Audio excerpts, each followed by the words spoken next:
time where the movie started, facing at a photo they've taken. Space tree flying through the skies and battles happen everywhere. Thanks for joining me again, adult action figure collectors. We are going to review the Imperial Shock Trooper.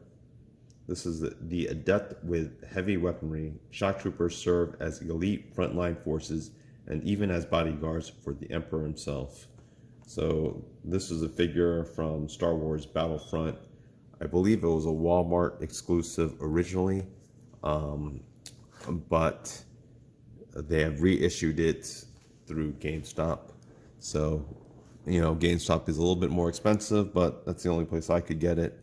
I totally missed out on Walmart exclusive when they first issued it, because Walmart is very hard for me to get, just like Walgreens.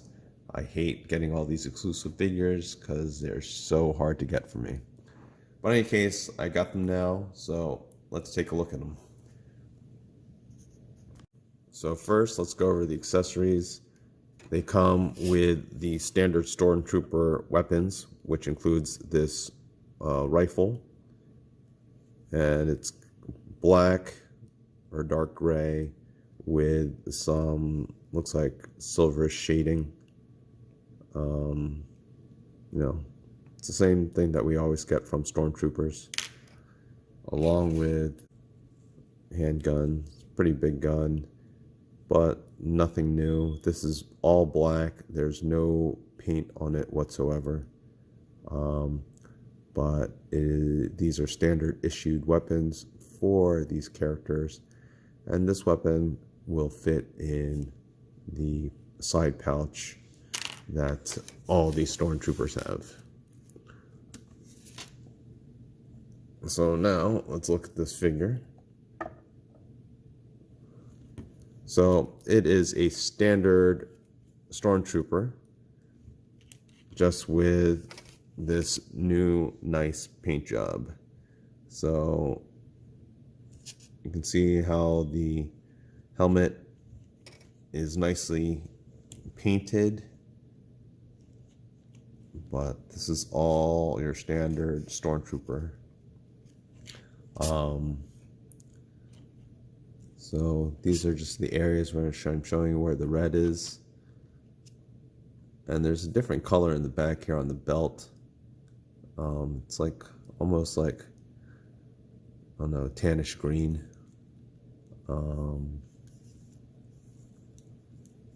But essentially, this is your standard Stormtrooper figure. And me being a sucker, I bought 3 of these guys because I like the way they look. And I like collecting Stormtroopers, even though the articulation is not all that great. Although the Stormtrooper articulation is better than the Clone Trooper articulation, except for Rex's. Rex's is pretty awesome, or at least on par with the Stormtrooper. So, speaking of articulation, why don't we go over that real quickly? So the head tilts side to side.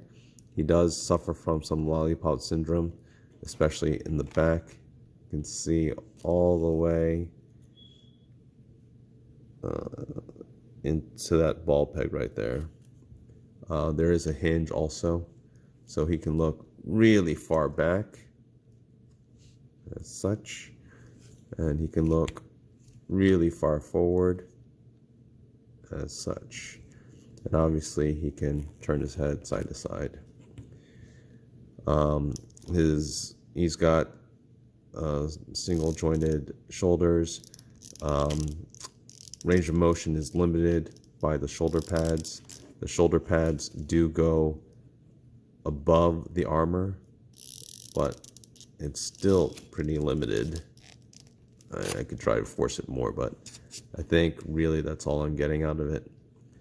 Elbows are really good. They are double jointed, and unlike the Clone Trooper, so you can see how much he can raise his arm. I think Rex can actually raise his arm better, but the Clone Troopers have this extra piece here. You can see that with Commander Fox. They had that extra elbow piece, which hinders articulation. So I plan to shave down some of those elbow pieces on some of those clone troopers, including that purge trooper back there. Oh, as a side, I was just watching clips from that video game, Fallen Jedi. The purge trooper should have a different weapon than all these like shooting weapons that they have. He should have some sort of like, baton type fighting stick, like a double-sided lance. But they did not include that with the figure. In any case, let's get back to this guy. So his wrists, right wrist goes up and down, just like most standard Black Series, while the left wrist, sorry, I didn't warm up these joints. The left wrist goes back and forth. I probably have to warm this up more before I force it. But in any case, his diaphragm, he has a diaphragm joint. He can tilt this much to the right, pretty good. Tilt this much to the left. He can only tilt this much forward, but can tilt that much backward. Hips are going to be hindered by the armor and these belt clips. So he can only do about that much of a splits. He can kick his leg only this high before the armor hinders it, and then you have to twist it, and then you could twist it to go 90 degrees, but look at the angle that you have to do it at, and that's all because of the armor. So it's not the action figure's fault, it's the armor, I guess. Knees are double socketed, double jointed right there. He can almost kick his butt, but again, the armor hinders it. And his foot or ankle is on a forward pinford rocker and can go this much forward, again getting hindered by the armor, and can go really far back right there. So because of the poor hip articulation because of the armor, you are going to be limited in how you can pose this figure. You're not going to be able to have him kneeling and shooting, or at least I haven't figured out how to get a good kneeling pose from him.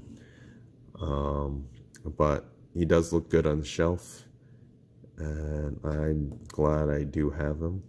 In fact, like I said, I got 3 of them because I liked him that much in terms of his look. So I hope that helps.